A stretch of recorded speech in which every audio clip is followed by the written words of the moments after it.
Bendiciones, hermano. Quiero seguir tratando el tema que comencé la semana pasada allí en la congregación, el tema de dos hermanas gemelas, recordemos, que hablaba de la humildad y de la mansedumbre, que son dos virtudes de Jesucristo que Él dice mismo que debemos aprender de Él.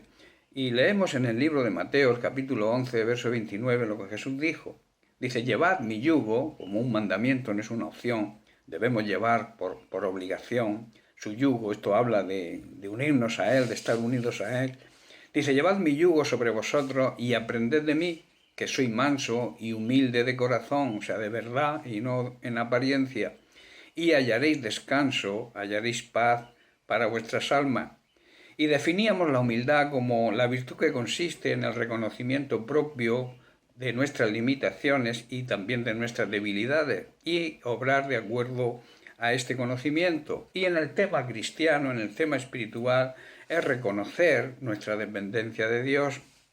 En cuanto a la mansedumbre, una persona mansa es aquella que tiene una condición benigna, que es suave, que no tiene ira, que no es una persona apacible, llena de paz, sosegada, tranquila. Fuerza, porque el manso no tiene por qué ser débil, pero tiene una fuerza bajo control, tiene autodominio, tiene precisamente eso, saber templanza, saber controlarse. Cuando, hermanos, en nuestras relaciones cotidianas, en nuestra forma de hablar, en nuestra forma de evangelizar, en nuestra forma de predicar, de exponer el evangelio, no destilamos humildad, nunca va a llegar al que nos oye. Quizás podrán oír tu voz, pero no pasará de ahí, no te escucharán, no te prestarán atención. Porque a veces, hermanos, y esto es una realidad, herimos a la gente cuando nos falta la humildad y la mansedumbre. El verdadero cristiano debe elegir, como dijo Charles Spurgeon, entre ser humilde o ser humillado. Lo contrario a la humildad es la soberbia y es el orgullo. También yo la llamo hermanas gemelas. La soberbia es la altivez, el apetito desordenado de querer ser preferido a otros.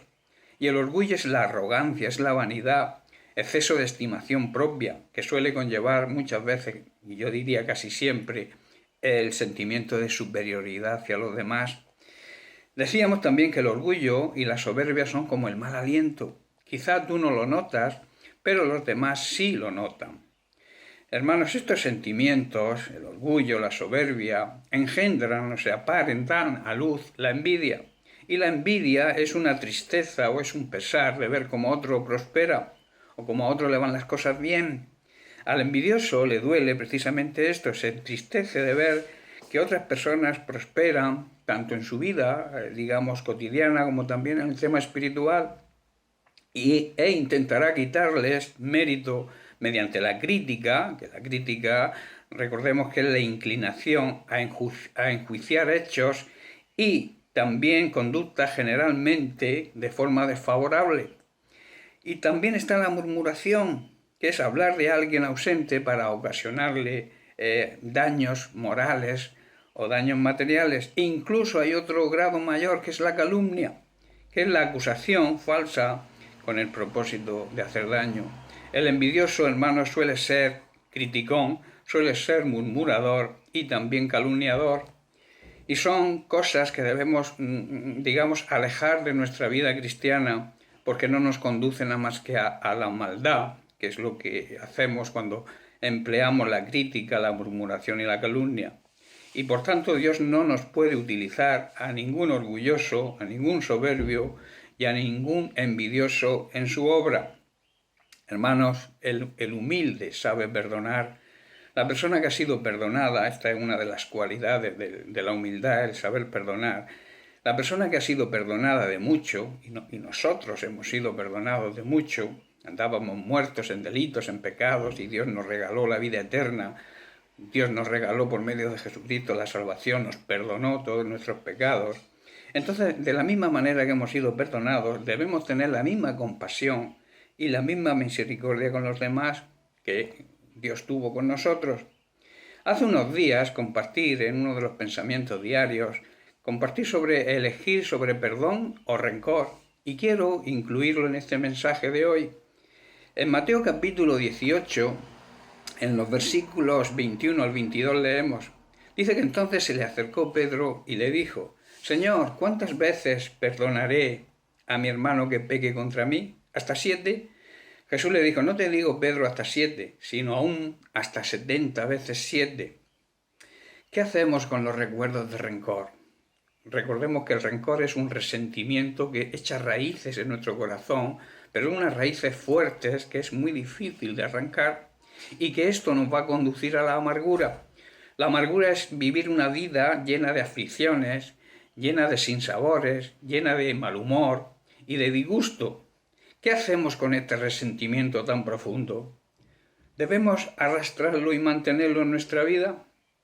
El Señor nos marca aquí en esta conversación con Pedro, nos marca un principio fundamental sobre el perdón.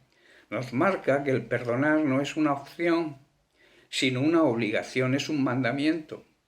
Y el perdón no es un sentimiento, o sea, yo no siento perdonar, es un mandamiento, yo debo perdonar porque así me lo ordena Dios. Lo que Jesús le contestó a Pedro, dándole, digamos, una forma matemática, es que debe perdonarse siempre, siempre debemos perdonar, siempre se debe perdonar. Parece fácil de entender, pero pocos lo hacen. A cada persona le encanta, le gusta que le perdonen, ¿verdad? Pero cuesta perdonar, cuesta pedir perdón, y muchos prefieren evitar pedir perdón y también perdonar. Evitar dejar de pedir perdón o perdonar nos hace perder el gozo del Señor. Recordemos que el gozo del Señor es el que nos mantiene con fuerza para seguir luchando en esta vida. Y cuando andamos en rencores y en resentimientos, perdemos el gozo, perdemos ese gozo del Señor que debe estar siempre en nuestra vida. De hecho, hermanos, no perdonar o no pedir perdón es una de las razones más comunes por las cuales algunos cristianos, algunos que se llaman cristianos, no experimentan la plenitud del gozo del Señor, la alegría en el alma que es el gozo del Señor. Pablo nos exhorta en Efesios capítulo 4, verso 26, cuando dice: enójense, o sea, podéis enojaros, pero no pequen, y no se ponga el sol sobre vuestro enojo, ni den oportunidad al diablo. Podemos enojarnos, pero no debemos darle la oportunidad al diablo y que tome ventaja sobre nosotros al permitir que ese enojo se convierta en rencor y entonces pequemos. Sino debemos procurar arreglar la situación antes de que acabe el día. Aquí vemos la sabiduría de la palabra de Dios, aquí vemos la sabiduría que viene de lo alto, de la que habla Santiago en el capítulo 1, ¿verdad? Cuando no perdonamos o no pedimos perdón, estamos dándole cabida, dándole una oportunidad al diablo para que nos engañe y nos robe la bendición que recibimos cuando perdonamos o pedimos perdón. Nos mata espiritualmente, que es lo que quiere Satanás, matarnos espiritualmente y al final destruir nuestra vida. Recuerda, como digo muchas veces, el diablo no quiere hacernos daño. El diablo nos quiere destruir. Jesús ya lo advirtió, hablando precisamente de él. Dice: el ladrón, el diablo, no vino sino para hurtar, para matar y para destruir. Destruir significa reducir a pedazos, reducir a cenizas. Y dice Jesús: yo he venido para que tengan vida y para que la tengan en abundancia. Perdonar, por tanto, es un requisito esencial en la vida cristiana. A la falta de perdón, el rencor y el resentimiento se le llama maldad y tiene graves consecuencias. A mí me gustaría enumerar las consecuencias físicas que esto trae, porque está demostrado científicamente que la falta de perdón, que el resentimiento y que el rencor producen enfermedades físicas. Tiene efectos nocivos sobre nuestra salud física y también sobre nuestra salud emocional. El no perdonar está relacionado siempre con episodios depresivos, con crisis de ansiedad, con hostilidad, con mal humor, con agresividad. Siempre hay relación. Asimismo, cuando guardamos rencor, aumenta la presión cardíaca, lo que incrementa la posibilidad de sufrir enfermedades del corazón coronarias, como puede ser el ictus o los infartos. La falta de perdón, hermanos, y la amargura constituyen el origen de muchas enfermedades. Los médicos, los científicos e investigadores han encontrado pruebas concluyentes acerca de que existe una estrecha relación, más de lo que se creía, entre la mente, el cuerpo y el espíritu. Y muchas de estas patologías comienzan a manifestarse en las personas a medida que comienzan a envejecer. Durante el curso de sus vidas no han perdonado, no han pedido perdón, han guardado rencor y por tanto no han soltado a personas, se han aferrado a su mal humor, a su ira, y no han podido tampoco ser ellos libres, se han mantenido también atados. El no perdonar y el no pedir perdón nos mantiene atados, hermanos, y también atamos al que no perdonamos.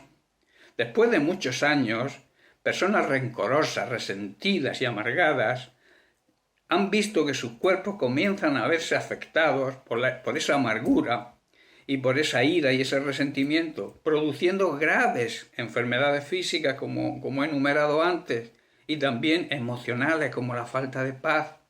Existen también unas consecuencias profundas en los cuerpos físicos y también en nuestro espíritu cuando el rencor y el resentimiento y la amargura tienen lugar en nuestra vida. En Colosenses capítulo 3, versículos 12 y 13, el apóstol nos dice cómo debe ser nuestro perdón. Dice el versículo 12, vestíos, que significa vivan de acuerdo, pues como escogidos de Dios, o sea, dignos de su llamado, santos y amados, de entrañable misericordia, de benignidad, de humildad, de mansedumbre, de paciencia. Esto habla de una vida en el Espíritu. Y el verso 13, soportándoos unos a otros y perdonándoos unos a otros, si alguno tuviere queja contra otro, de la manera que Cristo nos perdonó, así también hacedlo vosotros. ¿De qué manera, hermanos, nos perdonó Cristo? Pues nos perdonó cargando con todos nuestros pecados, dando la vida para el perdón de sus enemigos.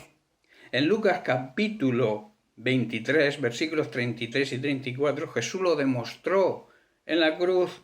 Dice que cuando llegaron al lugar llamado de la calavera, el Calvario, le crucificaron allí, y a los malhechores también, uno a la derecha y otro a la izquierda. Y Jesús decía, Padre, perdónalos. Estaba intercediendo aún en la muerte más horrenda que él estaba sufriendo físicamente. Estaba intercediendo por sus enemigos.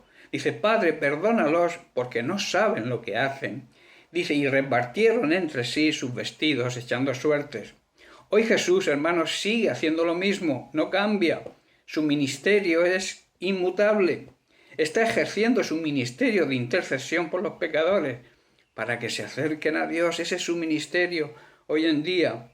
El escritor de Hebreos lo expresa así, en Hebreos capítulo 7, versos 24 al 25. Dice, pero Jesús tiene un sacerdocio inmutable, un trabajo, un ministerio que no cambia y que permanece para siempre. Verso 25, por eso también puede salvar para siempre a los que por medio de él, y aquí hago un énfasis, no hay otro medio de acercarse a Dios y de recibir la salvación que Jesucristo. Dice, por medio de él se acerquen a Dios, ya que vive siempre para interceder por ellos. Para muchos hermanos en nuestra sociedad, incluyo a muchos cristianos, el tratar con la ira, el rencor, la amargura, que todo esto conlleva a un estrés, es como si formara parte de su vida cotidiana, es parte de su hábitat, de su forma de vivir. Pero no obstante, quiero haceros una advertencia, es un lugar destructivo. Vivir en este lugar, en este ambiente, nos trae destrucción. Porque si permanecemos a él, estamos permaneciendo donde Satanás quiere que estemos y que vivamos. También hemos analizado un poco las consecuencias físicas, pero también trae una consecuencia espiritual totalmente alarmante. En Mateo capítulo 6, versículos 14 y 15, Jesús dijo, porque si perdonáis a los hombres sus ofensas, os perdonará también a vosotros vuestro Padre Celestial. Y el verso 15, mas si no perdonáis a los hombres sus ofensas, tampoco vuestro Padre os perdonará vuestras ofensas. Esto habla de la ley de la siembra, hermano. Lo que sembramos, recogemos. Lo que hagamos en nuestra vida, vamos a tener una consecuencia. Todas las decisiones que tomemos, sean buenas o sean malas, traen sus consecuencias. Es lo que se siembra, es lo que se recolecta. Y en Mateo 18:35, aquí se incluye un énfasis profundo. Dice, así también mi Padre Celestial hará con vosotros si no perdonéis de todo corazón. O sea, hay que perdonar de todo corazón. Hay quien dice que el que perdona, olvida. Yo no tengo esa afirmación muy clara para mí, ¿no? Yo pienso que recordar se recuerda siempre. Pero perdonar de corazón significa recordarlo, pero sin rencor, sin resentimiento. Por eso nosotros debemos arrancar todo rencor y todo resentimiento de nuestro corazón. Quizá en la mente quede lo que me hayas hecho, pero los recuerdo sin amarguras, los recuerdo sin rencor y sin resentimiento. Aprendamos, hermanos, de nuestro Señor Jesucristo y Maestro, que fue un ejemplo, modelo de cómo se debe perdonar. En 2 de Timoteo, capítulo 2, verso 15, Pablo aconseja a su discípulo, y entramos, digamos, en algo nuevo, una materia nueva. Dice, procura con diligencia, o sea, ándate con cuidado y esfuérzate, haz todo lo posible por presentarte a Dios aprobado. O sea, por recibir la aprobación de Dios como obrero que no tiene de qué avergonzarse y que usa bien la palabra de verdad. En otras palabras, no tengas vergüenza ni tengas temor y enseña correctamente el mensaje de la verdad, enseña el mensaje de Cristo. Hermanos, tenemos que graduarnos en la escuela de la humildad. Por lo tanto, debemos llevar siempre puesto, digamos, el traje, el mono de trabajo de la humildad y de la mansedumbre. Esto es una evidencia de que tener autoridad espiritual y tendremos el respaldo de Dios. Al llevarlo siempre puesto, será imposible que el diablo nos ciegue y nos engañe. El manto de Cristo, recordemos que era de una sola pieza. Esto habla de integridad y habla de no tener hipocresía, de no ser hipócrita. Igual que pasó con Jesucristo en la cruz del Calvario, querrán despojarnos del manto y de la autoridad de Dios mediante, como he comentado antes, con murmuraciones, con calumnias, con críticas. Pero ese mono de trabajo, de humildad y de mansedumbre nos va a proteger de los dardos y de las saetas del enemigo que, como he dicho, quiere destruirnos. Esas saetas son el orgullo, el egoísmo, la soberbia, que nos conducen a la destrucción. En Efesios capítulo 6, el verso 11, el apóstol Pablo habla de la armadura completa que debemos vestirnos, o sea, de la forma en que debemos vivir. Y el verso 11 dice, pónganse toda la armadura de Dios para poder mantenerse firmes, para poder mantenerse de pie contra las estrategias, las trampas, las maquinaciones y las mentiras del diablo. Y en el verso 14 dice, estad pues firmes, ceñidos vuestros lomos con la verdad.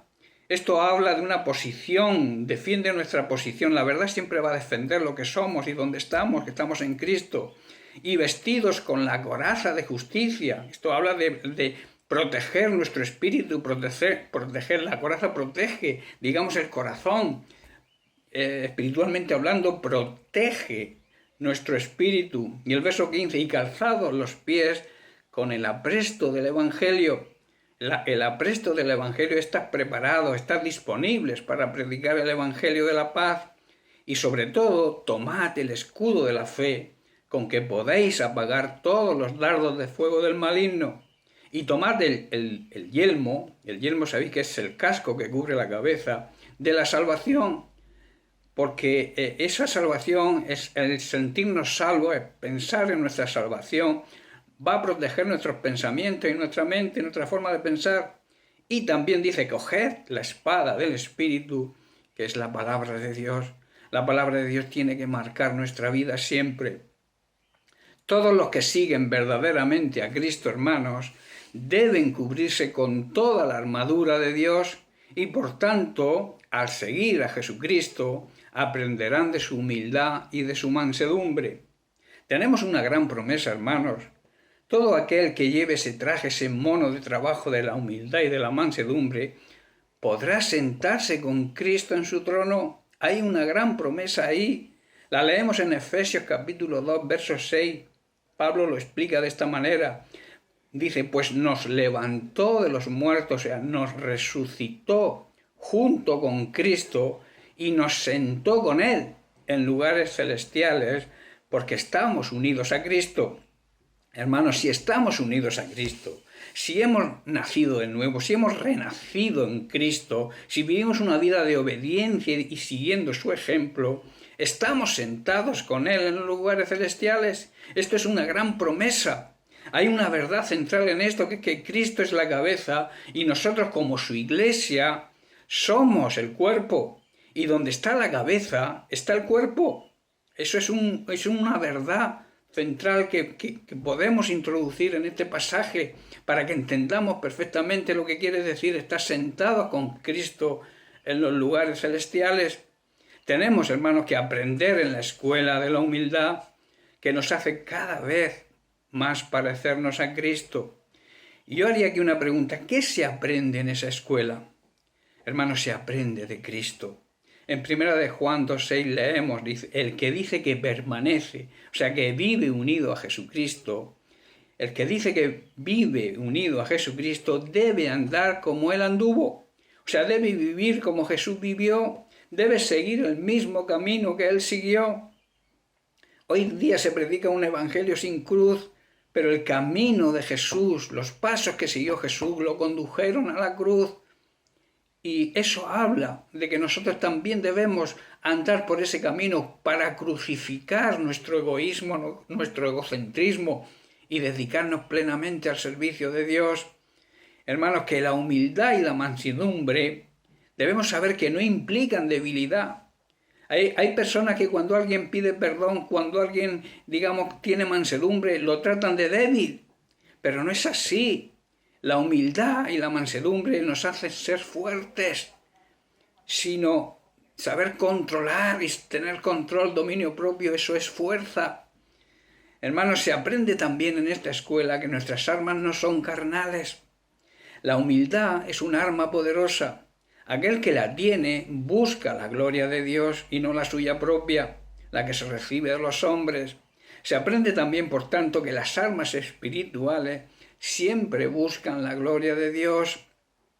En 2 de Corintios capítulo 10 leemos los versos del 3 al 5, dice Pablo, pues aunque andamos en la carne, en otras palabras, aunque somos seres humanos, no militamos, no luchamos según la carne, o sea, no luchamos como hacen el resto de los seres humanos. Y el verso 4 dice, porque las armas de nuestra milicia, las armas de nuestra lucha, no son carnales, sino que son poderosas en Dios. O sea, usamos las armas poderosas de Dios, no las del mundo, para la destrucción de fortalezas, que habla de pensamientos y razonamientos humanos, derribando argumentos falsos y toda altivez. Hermanos, la altivez es un obstáculo de arrogancia que se levanta contra el conocimiento de Dios, o sea, que impide que la gente conozca a Dios, y añade, y llevando cautivo todo pensamiento, haciendo preso todo pensamiento de rebeldía a la obediencia a Cristo. En otras palabras, enseñando a las personas mediante nuestro testimonio a obedecer a Dios. Hermanos, David no tuvo miedo de Goliat. ¿Por qué? Porque buscaba la gloria de Dios. Se encendió en furor y en rabia, no por haber sido herido en su ego, sino porque había ofendido a su Dios, se había ofendido a su Dios.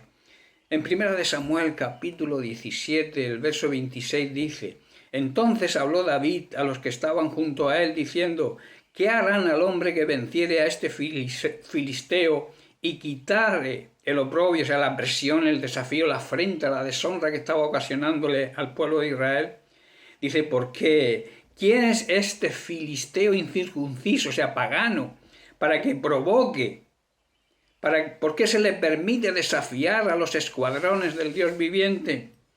Y leemos en el verso 45, dice, entonces dijo David al filisteo, tú vienes a mí con espada y lanza y jabalina, o sea, tus fuerzas, tus armas carnales, mas yo vengo a ti en el nombre del Señor de los ejércitos, el Dios todopoderoso, o sea, con armas espirituales, el Dios de los escuadrones de Israel. De parte de Él vengo, a quien tú has provocado, a quien tú has desafiado. Tremendo lo que David le dijo al gigante Goliat. Yo digo aquí y puedo afirmar que realmente lo que mató al gigante David fue la la fidelidad y la confianza, que son armas espirituales que el joven David tenía en Dios Todopoderoso. Hermanos, ser humilde, ser manso, es ser como Jesús. Mateo 11:29, el mismo Jesús dijo, como leímos al principio, llevad mi yugo. O sea, ligarse a mí, estar unidos a mí y aprended de mí, que soy manso y humilde de corazón, y hallaréis descanso, hallaréis la paz que necesitan vuestras almas.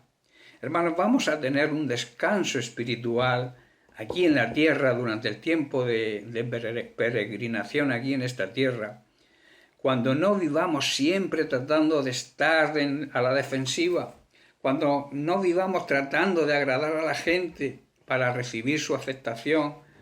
Solo tendremos ese descanso cuando agrademos, cuando seamos reconocidos y aceptados por Dios por lo que hagamos. Hablemos también de esa continuidad de ese reposo en la eternidad. En el libro de Hebreos, en el capítulo 4, habla del descanso, de ese descanso que continúa, el descanso aquí en esta tierra, continúa en la eternidad. Dice el verso 1 del capítulo 4, dice, todavía sigue vigente la promesa que hizo Dios de entrar en su descanso. Por lo tanto, debemos temblar de miedo ante la idea de que alguno de ustedes no llegue a alcanzarlo. Y el verso 3 dice, pues solo los que creemos y obedecemos podemos entrar en su descanso. Ese descanso eterno, continuidad del descanso que tenemos aquí en esta tierra. En cuanto a los demás, dijo Dios, en mi enojo juré, porque desobedecían, que ellos nunca entrarán en mi lugar de descanso, si bien ese descanso está preparado desde que se hizo el mundo. Verso 9. Así que todavía hay un descanso especial en espera para el pueblo de Dios, o sea, para el linaje, para la familia, para sus hijos, los hijos de Dios. Y el verso 11 dice, entonces hagamos todo lo posible, esforcémonos por entrar en ese descanso, pero si desobedecemos a Dios como lo hizo el pueblo de Israel, caeremos, o sea, no entraremos. Hermanos, para poder entrar en ese reposo, en ese descanso, debemos seguir y aprender del Maestro, vivir como Él lo hizo, agradando a Dios en todo. Que podamos escuchar la voz del Padre como escuchó Jesús en Mateo capítulo 3, verso 17. Dice, y hubo una voz desde los cielos que decía, este es mi Hijo amado, en quien tengo complacencia. O sea, quien me da un gran gozo y estoy contento con Él. En 1 de Juan 2:6 debemos imitar y aprender de Jesucristo. Mirad lo que dice el apóstol. El que dice que permanece en Él, o sea, que vive en Él y para Él, debe andar como Él anduvo, debe seguir el camino que Jesús siguió. Recordemos que la humildad y la mansedumbre también son cualidades del fruto del Espíritu Santo. En Gálatas capítulo 5, versos 22 y 23, habla precisamente de las cualidades del fruto. Y en el verso 23 habla de la mansedumbre y de la templanza. Dice, contra tales cosas no hay ley.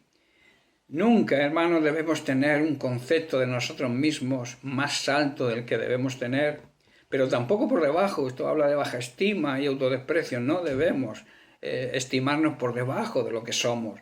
En Romanos capítulo 12, verso 3, Pablo advierte, dice, digo pues por la gracia que me es dada, o sea, basado en el privilegio y la autoridad que Dios me ha dado, que a cada cual que está entre vosotros les advierto, que no tenga más alto concepto de sí que del que debe tener, que ninguno se crea mejor de lo que realmente es, sino que piense de sí con cordura. Hermanos, seamos realistas cuando nos examinemos, actuando con prudencia, sensatez y buen juicio, conforme, según la medida de fe, o sea, la capacidad que Dios repartió a cada uno.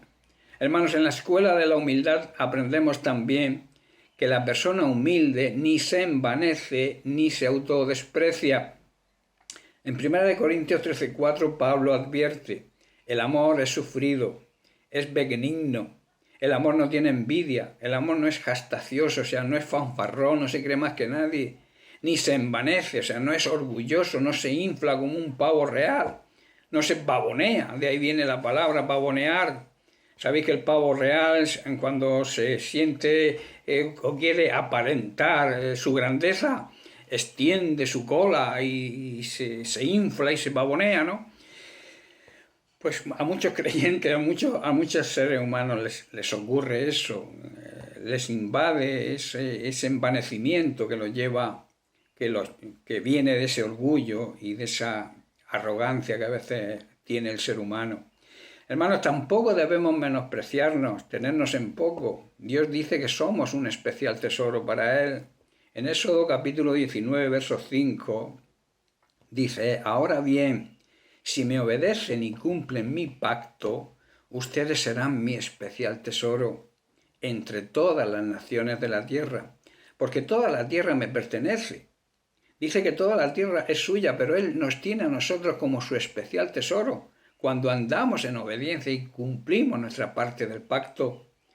También en la escuela de la humildad, hermanos, aprendemos que el humilde piensa poco en sí mismo, sin quitarse su propio valor, claro, pero piensa más en los demás. Es el amor altruista, el amor ágape, el amor de Dios. Dice, ese amor no busca lo suyo, no hace nada que no deba hacer, no se irrita, no guarda rencor. Cualidades del amor ágape, del amor de Dios. Cuanto más nos olvidamos de nosotros mismos, Dios más cuida de nosotros y más libres seremos para servir al Señor. Hay una verdad clave en esto. La obsesión por el yo, está demostrado científicamente y médicamente, es la base de la locura. Se ha demostrado que la esquizofrenia es cuando se crea un mundo aparte basado en el yo. Y eso produce atadura, que es lo que es la locura, una atadura. Por el contrario, el pensar en los demás, el amar a Dios y amar al prójimo, produce y nos produce libertad. Cuando ayudamos a alguien y no te preocupas de tu estado, es Dios quien se preocupa y se ocupa de ti. Vuelvo a hablar de la ley de la siembra. Esto habla de lo que sembramos, recogemos. Si nosotros damos amor, recibimos amor. Si nosotros nos entregamos a los demás, Dios nos va a recompensar, porque lo que sembramos, eso recolectamos. Aquel que siempre está pensando si otro lo va a recibir o lo va a rechazar o lo va a aceptar o está pendiente de su actuación, es que piensa en sí mismo y no tiene la humildad de Cristo. Buscan agradar a los hombres. Recordemos la promesa, hermano, los humildes, los mansos de corazón, son cualidades de Cristo, heredarán la tierra. Nosotros, de la misma manera que lo hizo nuestro Señor Jesucristo, podemos quebrantar la fuerza del enemigo tomando la forma de siervo. En Filipenses capítulo 2 leemos los versículos 5 al 11. Pablo escribe aquí unas palabras maravillosas. Dice, haya pues en vosotros este sentir que hubo también en Cristo Jesús, el cual, siendo en forma de Dios, no estimó el ser igual a Dios como cosa a la que agarrarse, a la que aferrarse, sino que se despojó a sí mismo, tomando forma de siervo, hecho semejante a los hombres, y estando en la condición de hombre, se humilló a sí mismo, haciéndose obediente hasta la muerte, y muerte de cruz, una muerte horrenda. Por lo cual, dice el verso 9, Dios también lo exaltó hasta lo sumo, y le dio un nombre que es sobre todo nombre, para que en el nombre de Jesús se doble toda rodilla de los que están en los cielos y en la tierra y debajo de la tierra. Y dice, y añade el verso 11, y toda lengua confiese, o sea, reconozca que Jesucristo es el Señor, para la gloria de Dios Padre.